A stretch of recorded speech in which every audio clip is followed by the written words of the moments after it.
Steve Zetro Souza, who played in Exodus. I have a few of the CDs.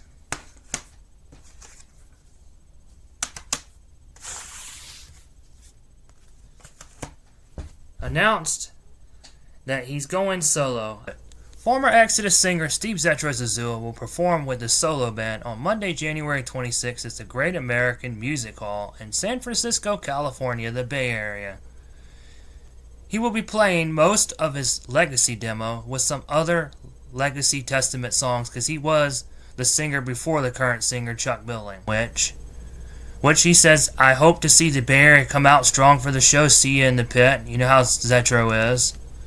Souza will perform with the solo band, this is all his solo stuff, on Saturday, January 24, 2026, at the Ballroom at the Grand Theater in Omaha, California during the 2025 NAMM convention.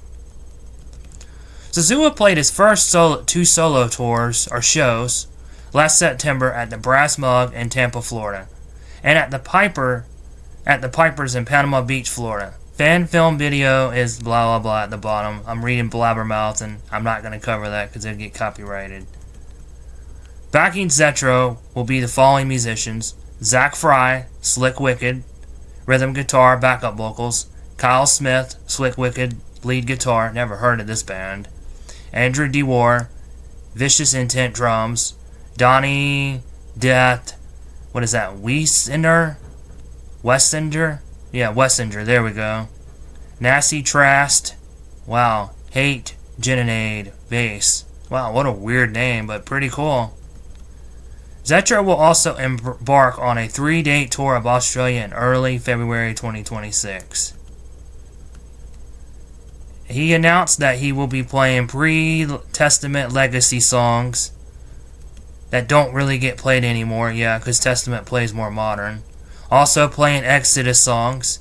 He's going out like he's on the last 10 years since was back from 2014 until 7 months ago. I guess in a way saying that instead of Exodus, like he's going back out solo and doing it a different way. Will he perform some Exodus like Toxic Wall and Blacklist? Definitely. The interest in new music? No. He says that no one wants to see that. But you will hear Legacy.